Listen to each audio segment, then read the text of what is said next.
We have breaking Trump Twitter news tonight of sorts. The president is tweeting tonight. He's up and active and tweeting. He tweeted one about the NFL and two about the stock market and nothing about Bob Corker.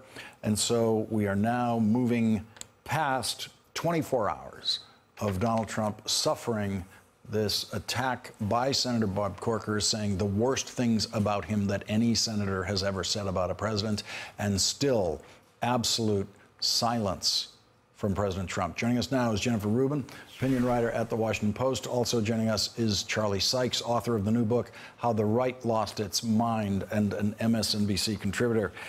And Jennifer, two things to comment on tonight. One is the Trump silence continues in the face of Senator Corker's powerful attack against the president, and Steve Bannon's attack against the Republican Senate. He's going to run a primary if he can against every Republican senator up for re-election, except for Lyin' Ted. Except for Ted Cruz, known as Lyin' Ted by Donald Trump. For some reason, being Lyin' Ted doesn't disqualify him from Donald Trump's affections anymore. Take on those two things. One is the Trump silence on Twitter, at least, again, and elsewhere about Bob Corker, and this Bannon assault on Republicans in the Senate.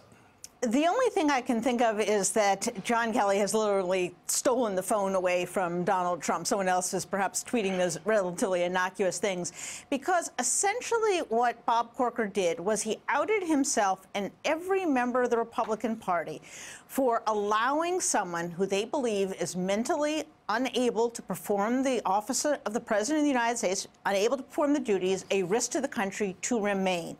And in doing so, he raises not only a question about Trump, but about the rest of them. What are they doing there if they truly believe that this man is about to cause World War III, or eventually will cause World War III? What if tomorrow John Kelly, Mattis, and Tillerson would all quit?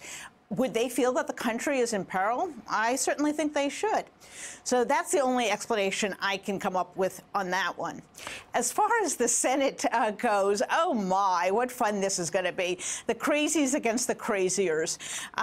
Listen, Bannon is obviously trying to convert the entire party into a Bannon party. You're right, he wants to become the kingmaker. But what is interesting is that the possibility now opens up that some sane Republicans might get into the act. You know, if the pro-Trump Republicans are going to fight it out between, say, Deb Fischer in Nebraska and some crazy Bannon person, perhaps a sane person, someone who actually believes in the Constitution, could get into the Republican primary. Maybe with 35% of the vote, someone who actually believes in the Constitution, who believes in diplomacy in North Korea, who believes in the rule of law, could get into the act. And we now raise the interesting possibility that perhaps there can be a war for the soul of the Republican Party. The alternative, of course, is that they go out of business and we have a lot of Democrats in office, which is possible as well. That is a fascinating point, that putting a right-wing, or I don't even know what to call them, a Bannon wing challenger in these Republican primaries opens up a possibility where you can win it with 35% of the vote, and you could win it in kind of classical Republican terms of the Dole era of reasonable candidates. Charlie Sykes, fascinating point, but and I want to get you on what is happening here when we watch Steve Bannon. When I watch Steve Bannon, the little clips that I've seen of him on Fox News tonight, it seems like during Donald Trump's silence about Bob Corker, he has Steve Bannon out there saying the things that he desperately wants to say, like Bob Corker should resign the Senate tonight because he was mean to the president. Yes, Steve Bannon doesn't think the crazy town is crazy enough. Look, this is not a strategy. This is almost free-form rage. It's not ideology.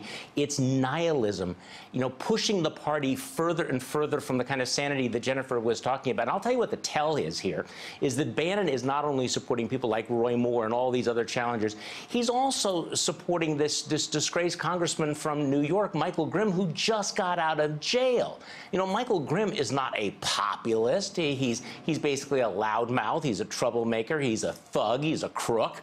So what is the strategy here except to blow things up? And what's really extraordinary about it is that Bannon is pushing this agenda at a time when Donald Trump himself is blowing up his own administration, is burning so many bridges. And what you're seeing here is, look, this is not a governing philosophy. This is like getting in touch with the Steve Bannon Trumpian id. It's really hard to imagine how this is going to make the Trump presidency more successful, or how it's going to do anything other than continue the Republican Civil War. I mean, yes, you can have sane, rational Republicans, rise to the top, but right now, that's not the trajectory of the Republican Party. Jennifer, if the Secretary of State is right and the president is a moron, what is Steve Bannon? Well, he sort of is the instigator of the moron. Trump doesn't like the notion that Bannon pulls his strings behind the back, but that's sort of what he's doing, because after all, Trump wants to take control of the Republican Party, and Bannon is doing the work for him because Trump isn't skilled enough or articulate enough, or however you want to put it, to make that come to pass. So now it's not really Trump's party, it's Bannon's party. So perhaps he's the kingmaker and he's the man pulling the strings. I would agree with Charlie on the point that this is about rage. And I wonder if for his supporters at this point, that's all they have left. They know they're not getting anything. They're not going to get their promises. Yeah. All they have is rage at this point, and that's all Trump can give them. Charlie, a quick last word. Charlie, go ahead. Yeah, I mean, remember we heard this during the campaign. We want to burn it all down. We want to tear it all down. And that's what Steve Bannon is doing. He's not trying to pursue a strategy that will get any legislation passed. He is pushing a strategy designed to maximize chaos, and I think he's likely to get it. And so Steve Bannon is supporting, he'll support you if Donald Trump has called you a liar, like Lyin' Ted, or if, like former Staten Island Congressman Michael Grimm, you've actually done time, you've actually been convicted of crimes, gone to jail. Kind of a guy. You can get Steve Bannon's endorsement that way. We're going to have to leave it there for tonight. Jennifer Rubin, Charlie Sykes, thank you both for joining us. Really appreciate it. Hey there, I'm Chris Hayes from MSNBC. Thanks for watching MSNBC on YouTube. If you want to keep up to date with the videos we're putting out, you can click subscribe just below me, or click over on this list to see lots of other great videos.